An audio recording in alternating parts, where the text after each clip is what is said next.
All right, we have a special one for you all today. Welcome to the Move the Chains podcast. I'm Jason Jacobi here with the man himself, Mark Boyer. Hey, Jason, how are you? Doing fantastic. Yeah, I'm excited about today's podcast. Very excited. And before we introduce our esteemed guest, Mark, I wanted you to briefly touch on what this podcast is about. We can say Move the Chains, right? That's our podcast name. So Move the Chains. Okay, so both you and I are kind of rock heads. You know, our sport was football. Our esteemed guest today was much smoother than we were, but yeah, so we have a background in football, and there's always a saying in football, especially offensively, is that you got to keep moving the chains to get towards your goal. So in football, a goal is a touchdown or a field goal. At the college level and even the pros, we had just these sheets of plays that we had for 1st and 10, 2nd and 8, 2nd and 2, 3rd and 2, whatever it was. We were incredibly detailed, whatever position we were in on the field and how far we had to get to a first down.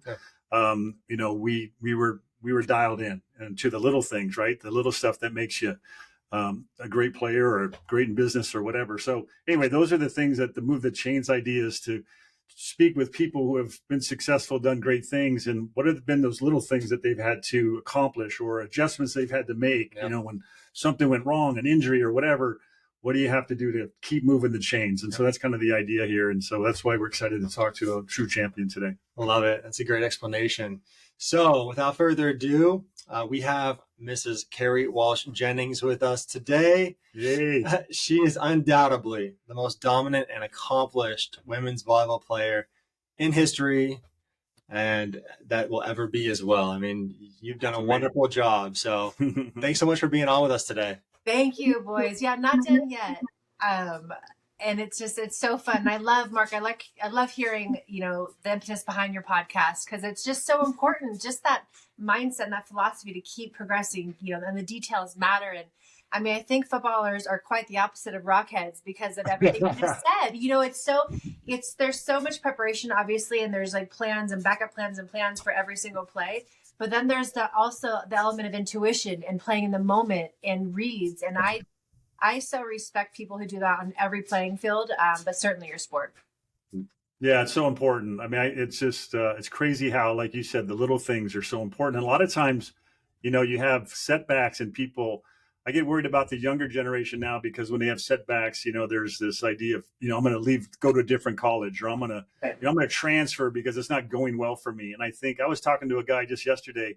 He was asking me about my career and said, what are some of the life lessons you learned? And I was telling him, I said, I didn't even, at USC when I was playing, I didn't even start till my senior year.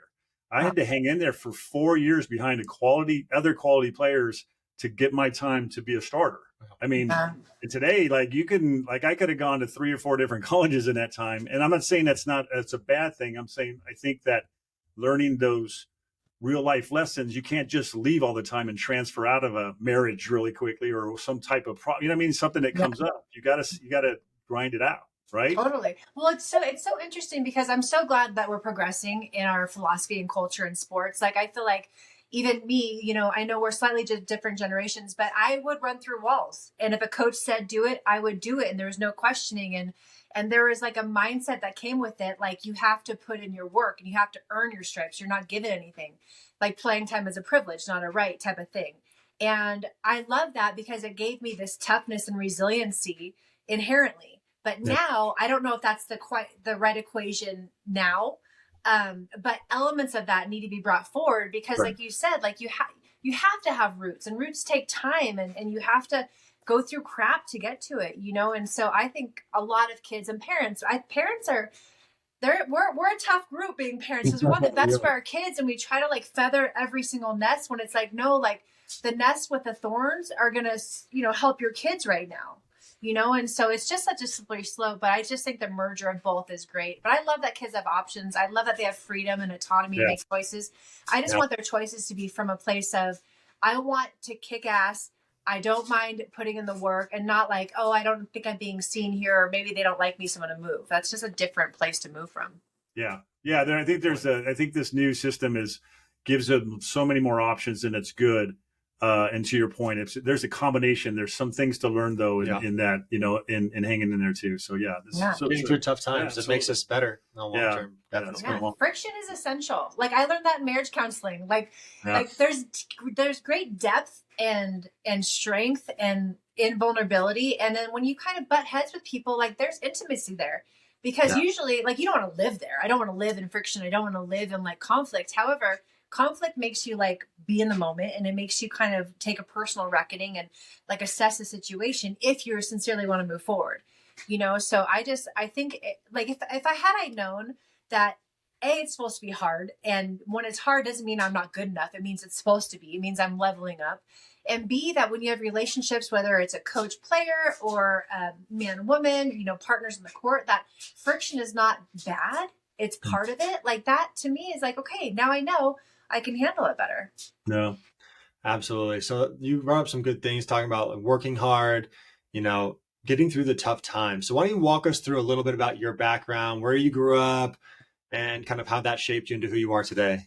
Oh my gosh. Well, I've been texting back and forth with some cousins and my brother. And, I grew up in the Bay Area in the Santa Cruz Mountains, like literally heaven on earth. And I was surrounded by my most favorite people. I come from a very, very, very big family. There's a ton of cousins, and I'm one of 5 kids. And my mom was one of 8. My dad is one of 4. And we all live within like 10 miles. And we were together every weekend. And so I'm a product of my environment. I had no friends. I didn't need them. I had my family. And that to me was such a beautiful way to grow up. And so combined with that and the natural beauty I was around, there was nothing artificial about my life. It was faith, it was family, it was being outside and playing sports. I really grew up in an environment where I got to see my parents compete because they're both athletes. And every single one of my family is an athlete. And so I get to watch my parents grow up. It's like the biggest gift ever, watching them compete at a very high level in co-ed sports, in their own individual sports. And they freaking loved competition. And I got to see the joy and the fierceness and like the all the combinations that sports brings out in people.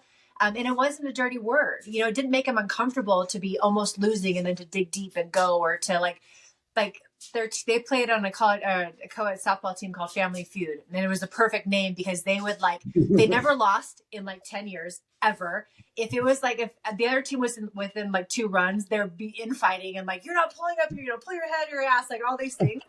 And I got to watch this, and it's like part of me now, so to me, it's like my family is the biggest gift. The environment I grew up with is the biggest gift. And then seeing that joy and love of sports and really progress and moving the chains in everything they do, it really has served me so well.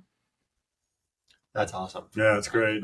So what were card games like? I mean, those have to be kind of rough too, right? Tense. It was tense. Everything was tense. I mean, we literally, I'm the second of 5. My mom was 23 when she had me. So they were babies, raising babies. And, they were all, they would rage on the weekends, and they would have basketball games and volleyball games and shuffleboard and poker. And it was always tense because everyone wanted to win. But it was so fun. That's awesome. So was there a background with Stanford, how you ended up there? I mean, what give us insight into how you ended up at Stanford Cardinal? So I grew up near Santa Cruz and then moved over the hill in the South Bay near San Jose for high school, Archbishop Mitty, which is a powerhouse now. Okay. It was up and coming then. My parents went there. My aunts and uncles went there, like a pretty beautiful legacy at Archbishop Mitty in San Jose. And when I was 10 or 11, I got snuck into, I was a couple years young, into Stanford volleyball camp. And it planted this seed of oh my gosh, I want to be here. And my parents would take us to Santa Clara. They'd take us to Stanford. They'd take us to Giants, Warriors, A's. And I was just surrounded by this greatness, and the Niners, and the Niners in the 80s and the whole, Oh, yeah. In the 90s, even with all the other Bay Area teams, that was my upbringing. And so I remember going to camp, and that was oh gosh, my dad would walk us around campus with my brother and I'm this is where I want to be.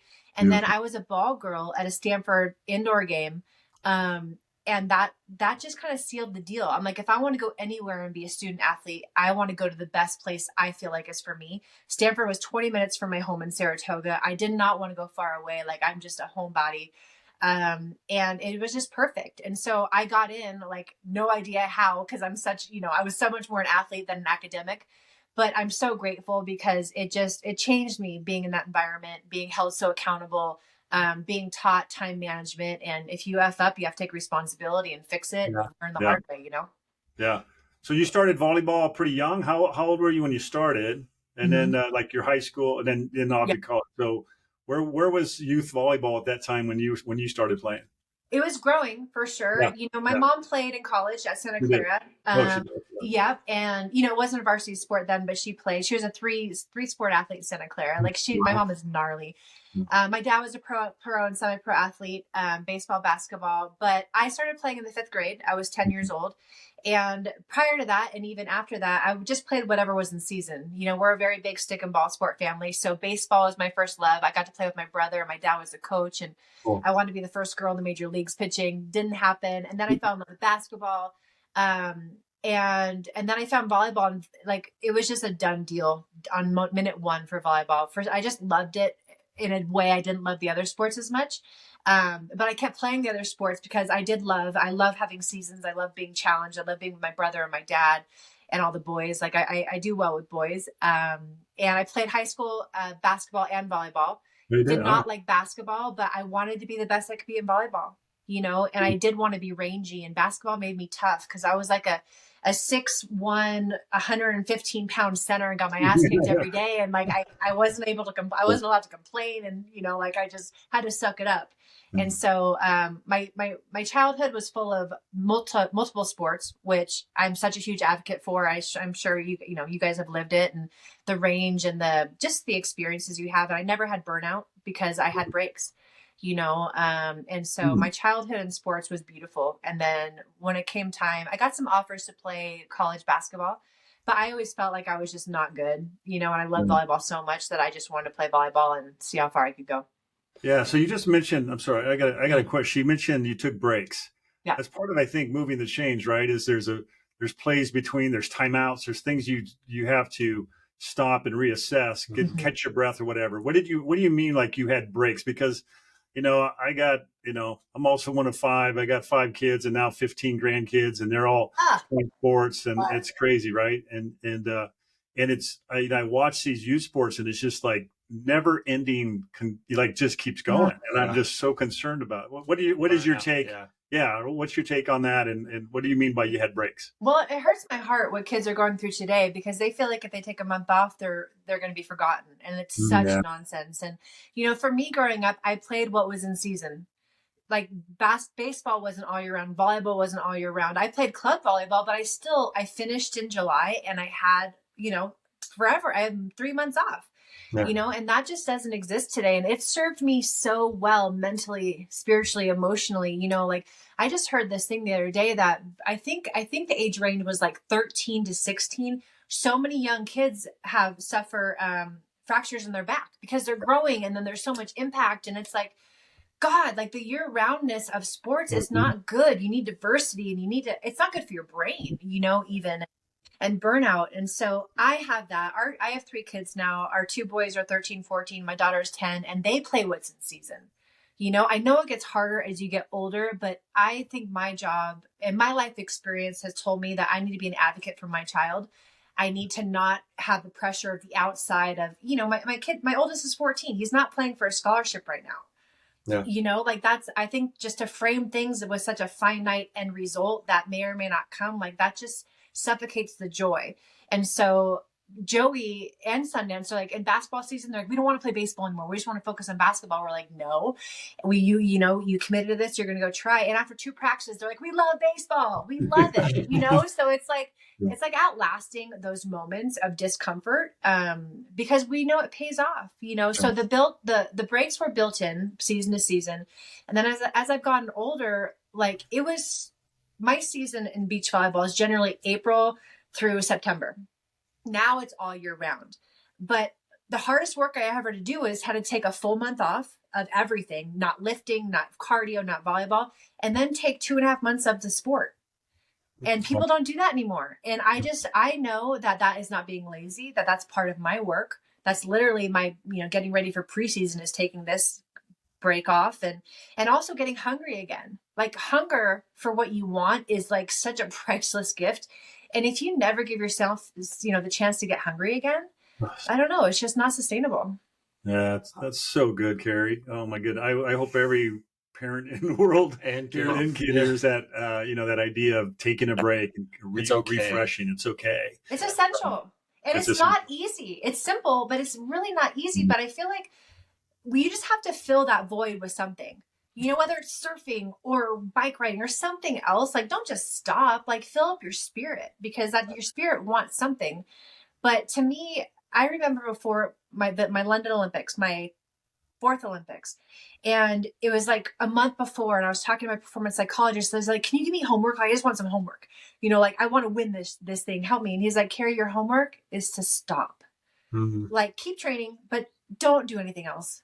And it was like the last thing in the world I wanted to hear. And I kind of put myself in kids' shoes these days and parents' shoes these days, and it's like, no, that's part of the work too. And once you know it, then you can start choosing, and structuring your life in a little bit, better way. But my biggest problem is that there's no more play in sports. It's so structured and it's so trained. And now when I go play, you guys, when I go train, I don't say that anymore. It's like I'm going to play.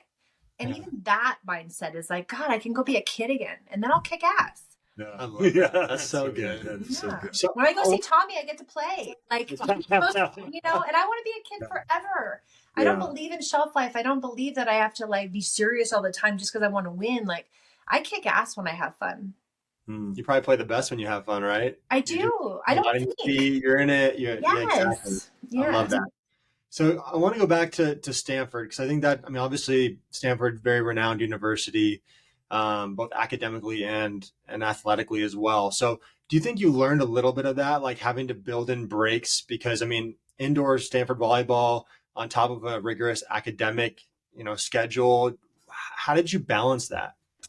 The beautiful thing about a place like Stanford is they want you to succeed, and you have all the resources you could ever want to succeed academically, for sure.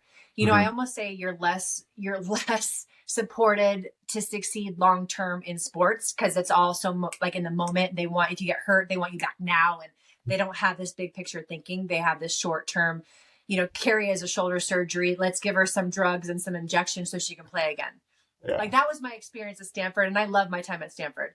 Yeah. But anyhow, that's kind of a side note. But no, my time at Stanford, you just kind of you realize that you have to know what your priorities are, and you have to live them consistently. If you want to graduate, if you want to, be at the highest level, be a starter, be a contender on the team, you have to show up every day. And I think being at a place like that, really, either you learn it the hard way, or you just know it instinctively that you have to prioritize, you have to schedule your days, and you can't really get lost in the fluff and the distractions. There's no time for that, And for me, the hardest thing for me about Stanford, one, is that I frame myself as an athlete, not an academic. So I was so afraid to fail in academics that I was afraid to ask for help when there's so much help for me. And so that's a lesson I learned the hard way, which now, like when kids go to college, I'm like, go to class and then ask for help. Those two things, you will thrive. But I didn't do either, which was so ridiculous. And then, it's just, I don't know. I enjoyed my time there. It's a clarifying, kind of fortifying process. Just when you want to be great, you have to be great every day. And at Stanford, you can't play volleyball unless you get good grades, so it kind of made it really clear for me. So, Kerri, did you beat my SC's Trojans when you were at Stanford? Every time, Mark. Every time? You never lost to them? I don't think we lost to the Trojans. Maybe once, but I don't think so. And Mark, the older I get, I keep meeting more and more amazing Trojans, but I just don't like you guys. I just don't. It's like the Dodgers for me. Like, and I'm sorry, because I love you. You've always been wonderful. God. It's just ingrained in us. It's all good. I guess so. Because when we would go to Stanford games, and we would, in those days, back when I played a long time ago, we were usually one, and the Stanford. Yeah. I did this actually last. That's a Stanford had a chant. That's all right. That's okay. You'll be working for us someday. They would chant that to us. Yep, that's funny. But now it's such an even playing field. Those rivalries are so fun. They're so fun. I hate loving a C. And it's not like a deep hate, but it's like a. Hey, so you played. So obviously you're in the gym playing volleyball, and then eventually in your career you transitioned to beach volleyball. Tell us a little bit about how that happened and where the game was at, where was the game at that time when you were transitioning? So how did that go down? Yeah, well, so I played 4 years at Stanford, and then I had my first Olympics was in 2000. I was a senior at Stanford. I left school early to go and try out for the team. I made the team, and so in 2000 I played in Sydney, and then that next winter I went back to school. And I had an experience at Sydney that really broke my heart and kind of showed me that I didn't want to be part of this program because there's no loyalty. I had a false positive doping result in Sydney, and it was for testosterone. It's like, there's no way in hell this is true. They told me to go home. They told me they couldn't help me because it was conflict of interest. And they're like, do not tell a soul. And it really broke my heart, because I love the game so much. I gave everything. They told me that 30 minutes before my first match. I was getting ready to start, and they said, Kerri, shut your mouth. Don't say anything. We'll try to figure this out. But they didn't try to figure it out. They told me to go home, and my mom went to work and saved the day, and I was able to play eventually. But that really made me question things, and in order to make a living indoor, this is about to change, which we hopefully we'll talk about. But back in the day, and now even, you had to go play in Europe or South America or Asia for 9 months. And that's not me. And so that combined with my Olympic experience, which made me want more in the Olympics, really, because we finished fourth, it made me pissed off to go win. And it was so fun, but also heartbreaking. That just showed me that I had to think about some things. And then in Sydney, my parents talked to Misty May's parents, Misty May trainer now. And Misty was going to be looking for a new partner after her first Olympics playing beach. And so we grew up playing against each other. We, knew of each other. She's my idol since I was 14. And so our parents really set up a blind date. And before I went back to school, I went down and tried out with her. And it was kind of magic. We had this magic chemistry. I was terrible, but we had something. And so that was the start of me playing beach. And so Misty took a huge leap of faith on me because I was so raw, but so athletic and hungry. I cried every single day because I thought it was terrible. But something in me told me it was worth it. And beach volleyball at the time, it wasn't great. It was kind of coming back. The 90s were amazing for beach volleyball, and then it fell off at some point. And then Leonard Armato bought the AVP, and he brought the men and women together for the first time. And so I came out into the beach right when I met you in 2001. And I started playing with AVP in 2003. But prior to that, I started playing on the World Tour. So Misty and I quickly became one of the best teams in the world. And then it was just kind of gangbusters. You guys had over 90 consecutive matches, right? Of being undefeated. More than that. We had two strings that were pretty incredible. The first one was 90 something. The second was 100 something. And I just want that again so bad. It was so fun. And winning, God, there's nothing like winning. Just makes you greedy. It's really true. I remember in the 2000s just watching the two of you play, whether it was AVP or Olympics, and just having so much pride. Just watching you guys represent the US, but seeing how dominant the two of you were was just really inspiring. Even to somebody like me, I was, a teenager, I had no beach volleyball experience. I played a little bit of Balboa Bay in Newport back in the day. It was indoor, but which super fun sport. But I didn't understand exactly what I was watching back then. But looking back, the run that you two had was just absolutely incredible. I love that you watched it. Yeah, it was magical, truly. And when you're an athlete or when you have that inside you, you can feel magic, when you're watching it. And I think that we had to impact a lot of people, which makes me so happy because we lived in it every day. We didn't take it for granted, which I think is a secret, success. We always wanted more. And one of the first lessons Misty's dad taught me, he's like, Kerri, if you win a game 21-12, that's too close. And I was like, God, I love that mindset. And it wasn't to be gratuitous and but it's no, you guys are so capable. Fucking go to dominate, and take no shame in that, because ultimately the harder you try, the more you put yourself out there, you're showing respect to your competition, and that's how we started, our mindset, and it just lasted all the way through. I love that. So I want to touch on this a little bit more. So I saw an interview of you talking to, I think it was Oprah, and you called Misty mystical, right? That was your nickname or whatever.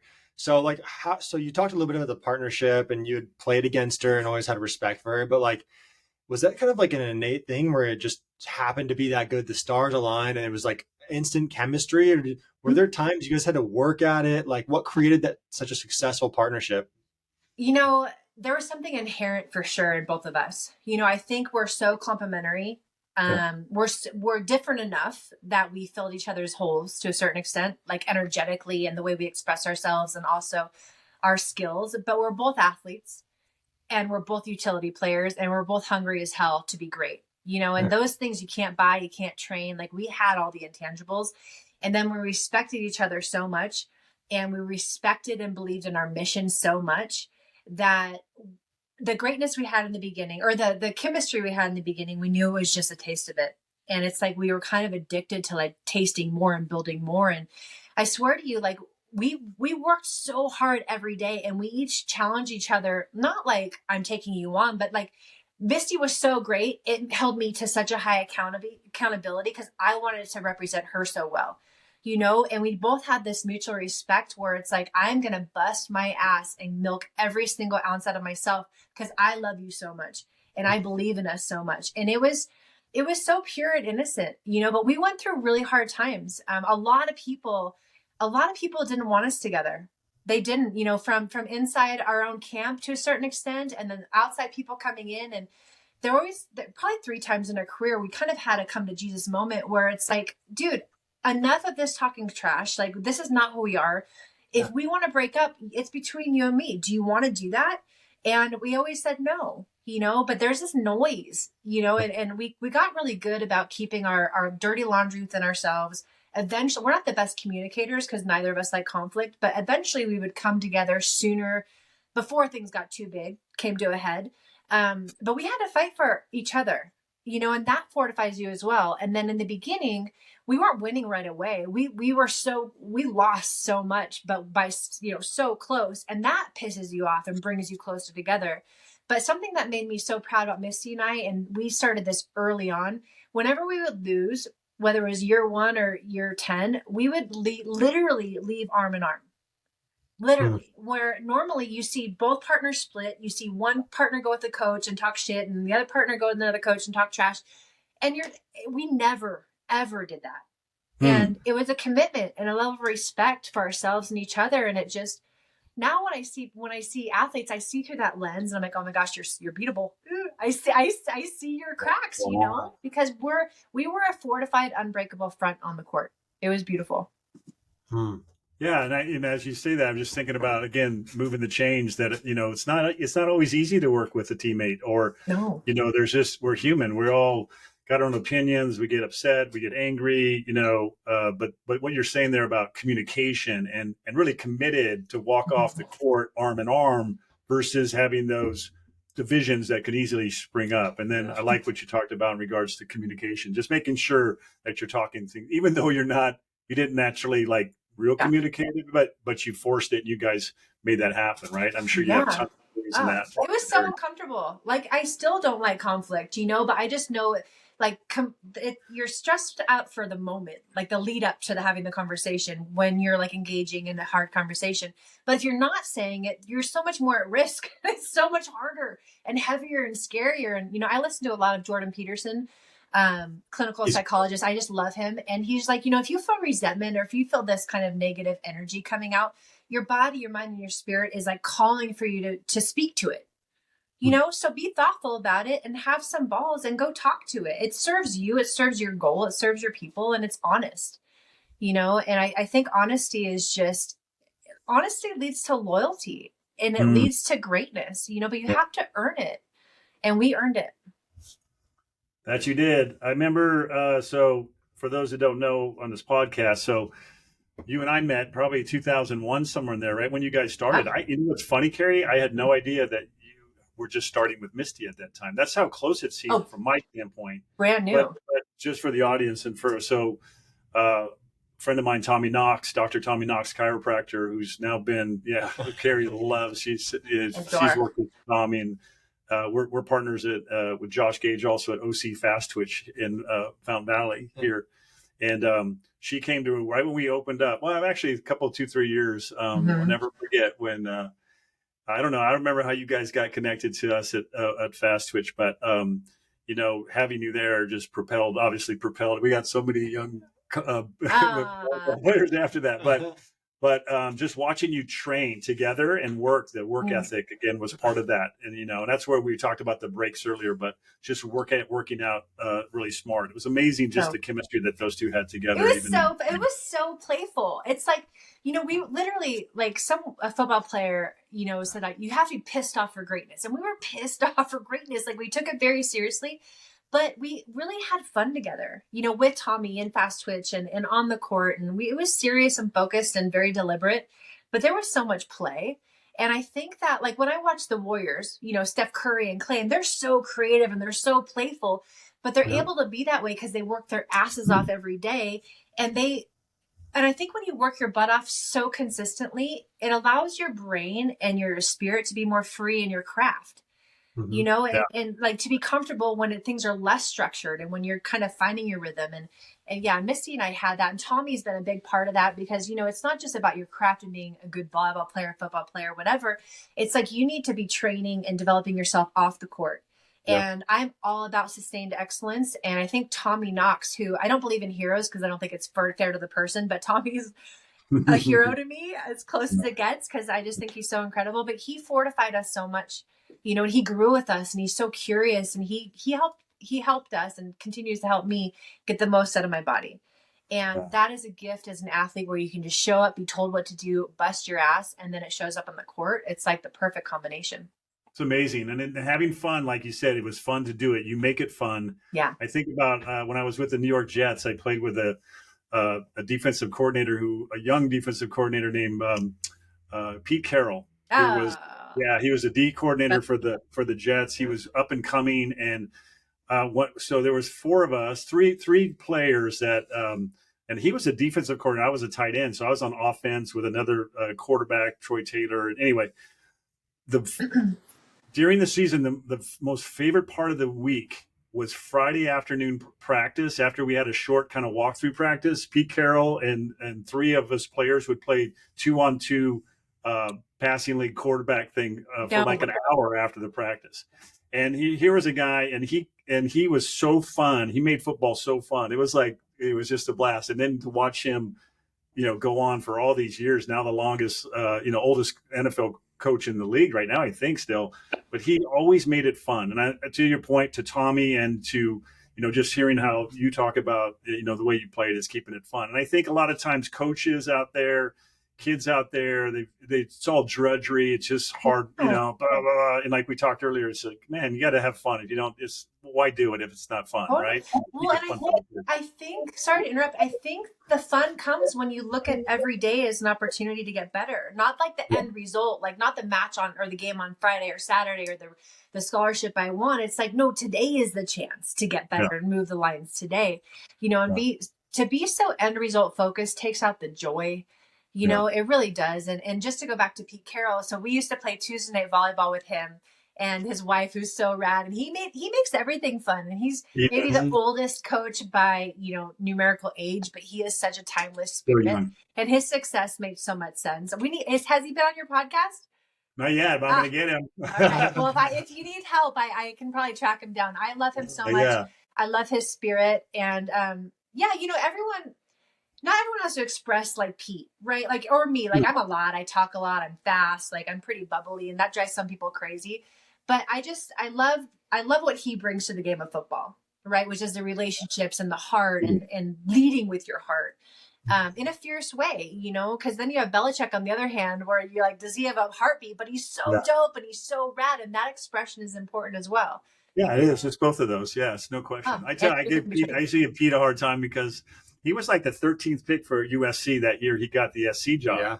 Oh, he really? was like, so all the SC people were like, who is Pete Carroll? And I was like, for all my former teammates or whatever, and I'd say, hey, look just so you know, Pete's going to be a great coach. I didn't know he'd be that great, but I just knew because of his personality and what he ended up doing at SC was amazing. So anyway, great example of someone who, is all about details though, right? Like when you work with that, like you got to work hard, but then when it's over, let's have some fun. Playfully serious. That's what Bruce Lee says. Well, I have a question. So in that hour 2-on-2 game, what was the point? Was the point to have fun? Was the point to connect? Was there like a structure behind it, or just fun? We just played, it was just fun, like kids in a park, in a school park, right? We were just there wasn't no pressure about the game that was coming or no talk. It was just 2-on-2, No passively. judgment. No, it was fun. And we just kept score. And it was like every week we talked trash the whole week for the game. So it was fun.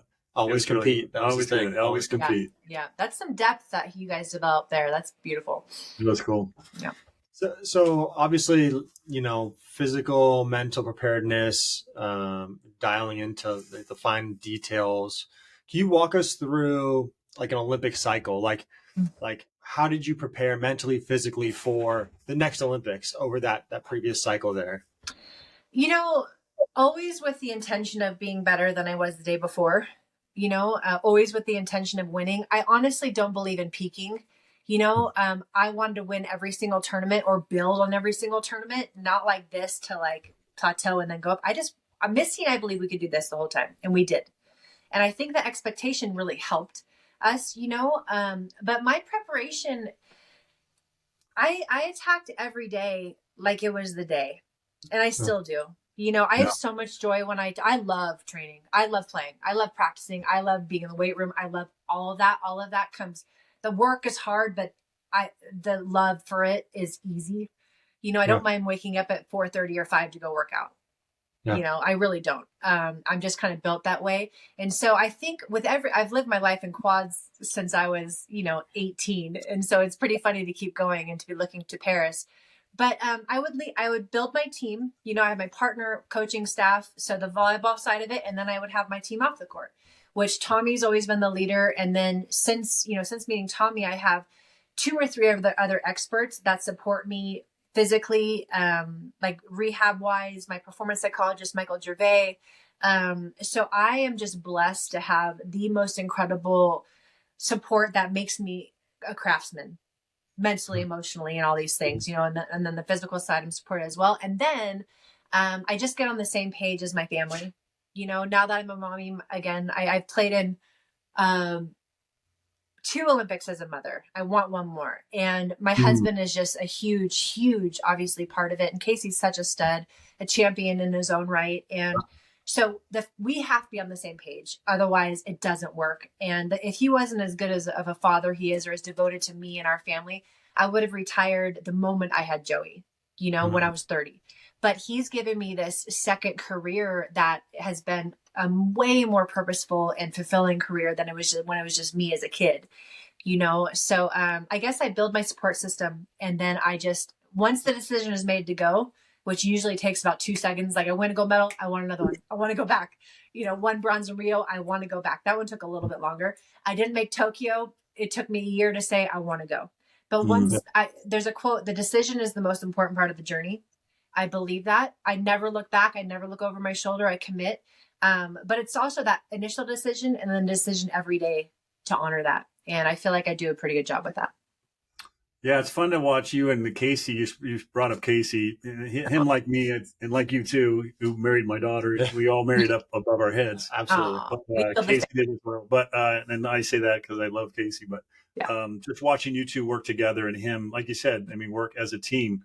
You guys do an amazing job that way, supporting one another. And it's a real testimony to your marriage. You have 15 grandkids and your long-term marriage, and Jason, I know you as well. It's just, marriage is, talk about making a decision and committing to it and being devoted through ups and downs. Like Casey and I have been to self-made hell and heaven, and it's made our life so rich and our connection so deep. And I cannot say enough about my husband. Like, it takes a man to be able to handle me, to be able to, and everything that comes along with me in my dreams. And I know I make things hard on him because I have these big dreams, and he accepts it. And he takes a lot of pride in it, and after April and I won bronze in Rio, my goal is to give him gold, but I gave him the bronze, and it didn't feel right. I was like, this was meant to be gold, but thank you, because this does not happen without you. And so my wish would be to go and experience Paris and love it and qualify and give him that gold.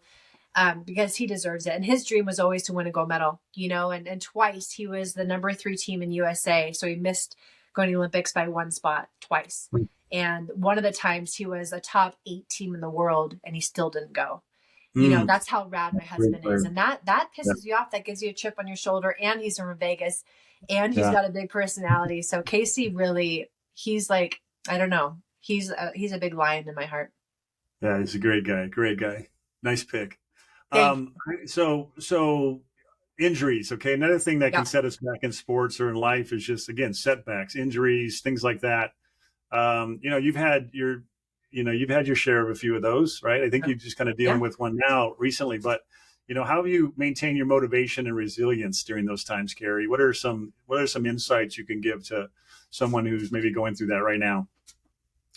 It's so interesting. So I've had 6 shoulder surgeries. I had 2 at Stanford. In high school, I fractured my back and they're like, you're probably not going to come back. And, and after my sophomore year in college, they're like, I just don't know, you're having problems. And I've just been told a couple times you're not going to come back. And it's just like in the moment, I knew it was ridiculous and my heart knew it was ridiculous. And my spirit knew it was ridiculous. And I would cry and I would have to listen to that. But then I would have a moment with myself and then I would talk to my mom and my mom would be like, A, no, that's ridiculous. And B, this is going to make you so good.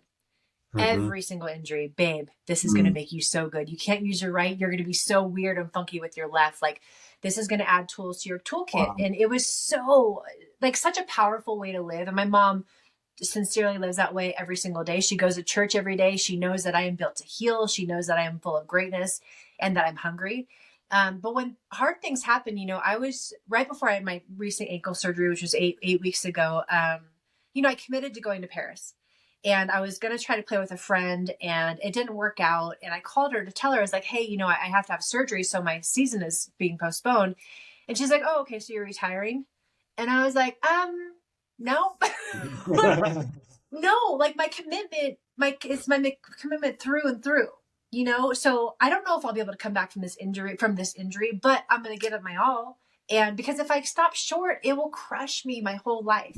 And so I think this is my long way of saying that when you make that decision, you make it because you sincerely want it. You love it. There's a calling in your heart. And if there's a calling in your heart, and if you love it, what I know about myself, I said this before, is that I will suffer for it. I will face uncertainty. I will do whatever it takes, no matter what the odds are, because I believe in it and I'm being called to do it. So injuries have always reinforced my love for the pursuit. I have yet to go through an injury where I'm like, I'm too tired or I just don't want to do that again. And that could happen and I won't judge myself. I've earned that. But every injury so far has become an exciting, like, oh, why did this show up? Oh, how can I become better from it? Oh, let me lean on Tommy and my other people to develop myself even more and better. And then watch out, world. So I think mindset is important. And the moment I get healed, I am not injured, I'm healing. Because I believe my body is listening. I believe my cells react to that. I know I'm a great healer. And I don't talk about what I'm lacking. I talk about where I'm going and that I'm healing. Nice. What a great role model you are for other young athletes, but even your kids, right? Like your kids see that on a daily basis. Poor children. Like, shut up, Mom. But it's so inspiring, right? I mean, I think that's so cool. And what a great role model you are, just not only for us and other athletes and young kids, but your own kids. They get to see like battling adversity, like because life's going to punch you in the face and knock you down. I mean, it does to all of us. Yeah. Right? Yeah. And that's what we need sometimes. I really have this philosophy that whatever's going on in your life, it's because your soul wants to grow through it and learn from it. Like I believe that with all my heart. I believe that with injuries. I believe that with tough things in marriage. I believe that with losses you experience. Because my life experience shows me that. Like I just become more because of the crap I go through. And to be able to be like a living example for my kids who cries in front of them, who gets frustrated, who loses my crap, and then who persists, like more than my words, which I stand by my words, but I'm so happy they get to see it because it's messy and it's okay to have an imperfect journey. But if your heart is perfect and if your heart is on point and sincere, I believe sincerity covers up all sorts of sins and it makes you able to be, messy because life is not clean. Absolutely. So kind of piggybacking off of that, what are some advice? So my oldest niece, Macy, she is beach volleyball to the core. She's all in. She's getting looked at by USC and a bunch of schools already. I think she'll watch this podcast. Stanford. I told her you were going to be on. I told her you were going to be on, and she was so excited. She looks up to you a lot. But young women athletes, young athletes that are aspiring beach volleyball or beyond, like what kind of advice would you give them? You kind of hit it on the head in the beginning, like have fun, take breaks. You know, you got to be on point for yourself moving forward. You don't want to get burnt out. So what would you say is the most important thing? I mean, there's no most important thing, you know, obviously, but I think my advice to young kids, it's like the more you can train yourself to be in the moment, the more everything inside of you can come out and be used. You know, like if you're on the court and you're like worried, or you just made a mistake and you're living in the past, or you're so worried about this next serve who's a rad server, and you know, it's like that takes you out of your greatness. And so my encouragement to young kids, to adults, it's like I think the antidote to stress and anxiety is living the moment. And the more as humans we can train ourselves to live in the moment with a deep breath, you know, with like feeling our bodies, like getting out of our head and into our bodies, with making sure we're sleeping well, eating well, thinking well. I think all of those elements allow you to live in the moment, which to me is the antidote and the answer. But that's like a fully loaded plate, because it's like, I know that my nutrition impacts my mood, impacts my output, impacts my recovery. You know, that's one element. And then I know a huge element that I would love to focus on with kids, and I do, is that so often we think our thoughts are just thinking themselves, when that is so not true. Like, we are the chooser of our thoughts. We just have these habits that don't serve us. So my hope for myself, for my children, for anyone, you know, just trying to live a good, wonderful life, is like, realize that when you realize you have this train of thought that is not serving you, just stop and pivot to like what you want, or pivot to neutral. You can't go from like, I just F that up, I'm the worst, to I'm the best. But you can go, that was terrible, now to the moment, I get another chance. Here I am right now. Let's go. You know what I'm saying? And so I think the more we can train ourselves to have positive self-talk, which is where confidence comes from, and to really just remind ourselves that past is past, future, who knows, I'm here now. I think that's, you know, my encouragement. It's good. Wow. Just reminded me, like, thinking about that mental part, you know, where you got to have a short-term memory in sports, or sometimes in life, like in business, whatever. I mean, a mistake was made, boom, you got to acknowledge the mistake, and then, you know, maybe later go back and watch the film or whatever, think through like, why did that happen? But you don't have time to dwell on that in a competition. Like, you got to go to the next too. It's totally selfish too. And once it was framed that way to me, I was like, okay, I'm not going to do that anymore, because I don't want to be selfish. You know, I think, and that's okay. Like, I think having different awarenesses about like everything I do affects you. If you're my teammate, like, so I can't be selfish. I can't hang my head. I can't have that. Like, having a goldfish memory is a blessing as an athlete. Yeah, you know, really it doesn't mean taking it for granted or it's done. I don't care. It's like, no, like you said, revisit it later, talk about it later. But just know that now is the moment, you know? So yeah, there are some powerful tools that are free that we all have within us, that I think we try to like outsource our confidence and our ability to be in the moment and our energy, when it's like, no, those things are, they come from you. If you want it to be stable and unconditional, it has to come from yourself. Stop looking outside of yourself. Be supported, be aware of your environment. If you have naysayers or people who bring you down, be aware of that. Maybe walk away, maybe have a conversation. But it has to come from yourself. Good stuff. Really, wow. Really amazing. Lots to unpack there. Well, can I say one more thing? Yeah. I'm a very big believer in law of attraction. What you focus on is what you attract into your life.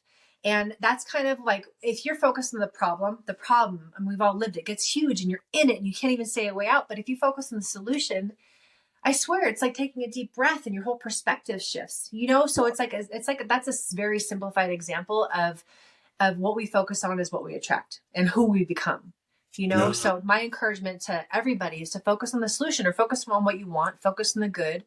And then it just kind of minimizes. It just kind of, it makes the bad not so bad, you know, because, you know, it's just the bad is a part of it. It's like the yin and yang. The bad is this much of it. There's largely good. But if you're still focused on the bad and what you just did wrong, like, you're just going to be stuck in it. And then again, that doesn't serve anybody. Yeah. Have you ever had a coach where you've had, like, you know, again, Kerri, I come back to the coaching thing, because I think that we're going to have some coaches that may watch this. Like, so the communication between coach and athlete, you know, you're coaching your kids now. Are you coaching any young ladies in volleyball or whatever. I guess the question I have is what have you learned from the best techniques from being coached?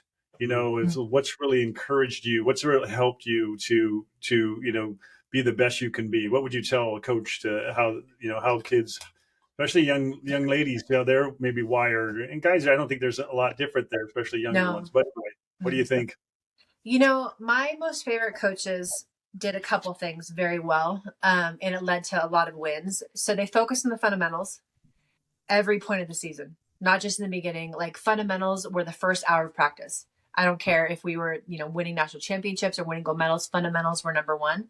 And that to me is like a solution when things get hard in games, because then the athletes are then trained to go back to the fundamentals when things get hard or wonky. So I had that with Don Shaw at Stanford. I had that at Archbishop Mitty with Louis Eggleston and Mike Pitts. I've had that with all of my beach volleyball coaches, and I'm so grateful. And then something else that, like, on the emotional, mental side, like, the coaches that held me accountable, that would call me out if my attitude was bad or if my effort was not where it should be, that would call me out, but also lift me up, was huge, with no mind games, right? They were just very direct with me, no bullshit, no like psychological. I had one coach who was like taking psychology classes at the time, who tried to it was like he was pitting me against my partner and being like, Kerri, your partner's kicking ass. What are you gonna? I'm like, of course she is. Like, what? Like, I don't understand. And it really confused me. And so for me, maybe certain players, psychological things, work, but not for me. And I think for a majority of young kids and people who are developing, that coach player trust and consistency of dialogue and just being clear and direct, that to me has served me best. And I think that probably serves 99.9% of the population best.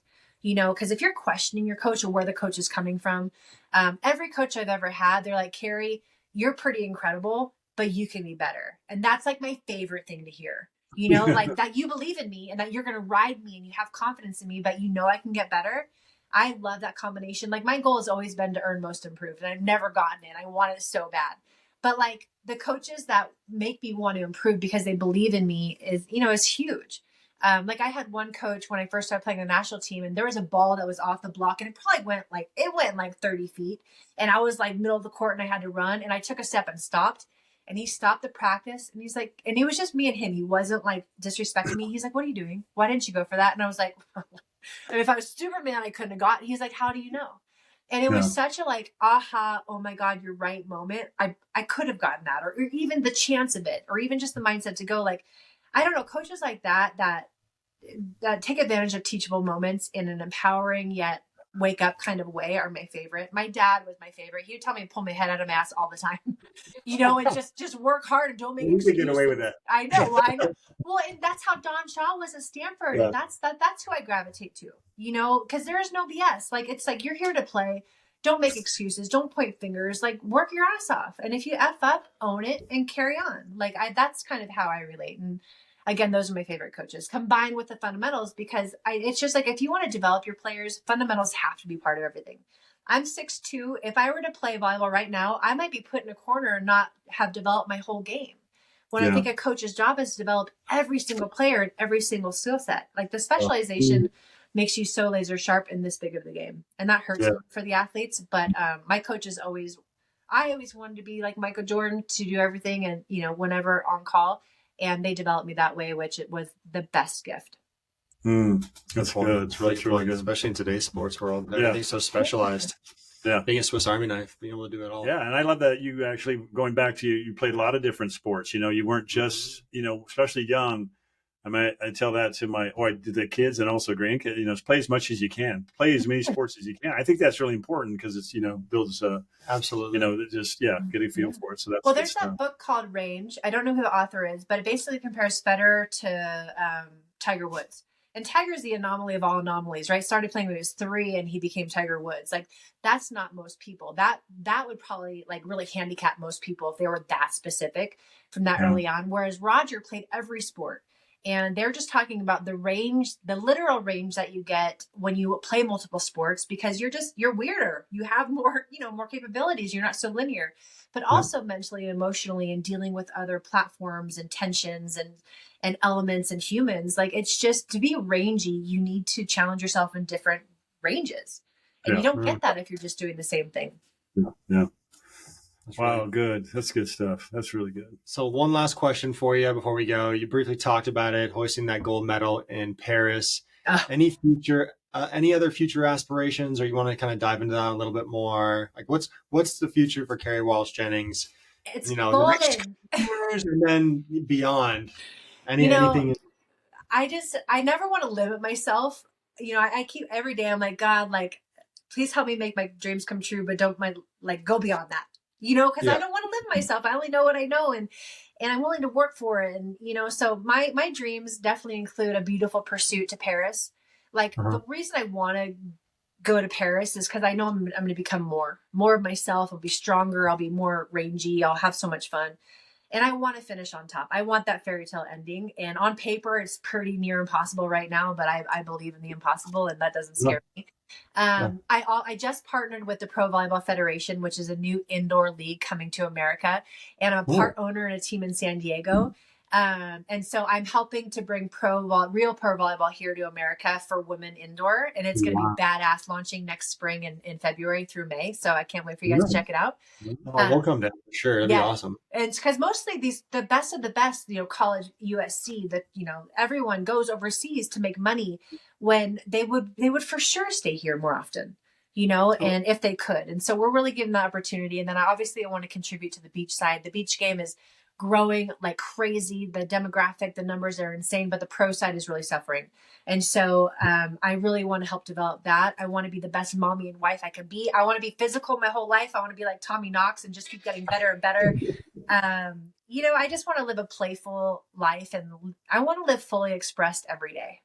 Meaning I spoke what was on my mind. I did what I want to do. I did it sincerely, on purpose. And if I can, when I go to heaven, whether I'm 88 or 50, like, I just want to feel satisfied to a certain extent, satisfied, but eager for more, so whatever's coming, I'm going to have those elements.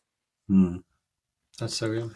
Kerri, your inspiration, Seriously. Making the most out of every day, and so positive. It's great. That's so way to go. Good job. Yeah. Well, I'm also a poop show, so I know you guys know that, but it's like I try and I care, and life is messy, but it's okay with me. I think you guys should have my husband, and he'll probably give you a total opposite story, but his story is beautiful. And He's talk got a about great story. Huh? Yeah, Great he's got story. a great story. Yeah. And now he's a coach, We love and he's that. giving back. Yeah, he's wonderful. And he's my ride or die. And I'm so proud to be his girl. And again, none of this happens without him, and our children are so rad. So, but you guys are wonderful. I appreciate the opportunity. And thanks for keeping up with my fast talking. Thanks so much for inspiring all of us. And we wish you nothing but the best, and we'll be rooting you on. Definitely. Way to keep moving the chains. Even now, you're still moving them. It's great. So, hell yeah. Congratulations. My whole life, Mark. All right, guys. God bless you guys. Thank you so much. Take care. God bless. Bye-bye. Thanks, Kerri.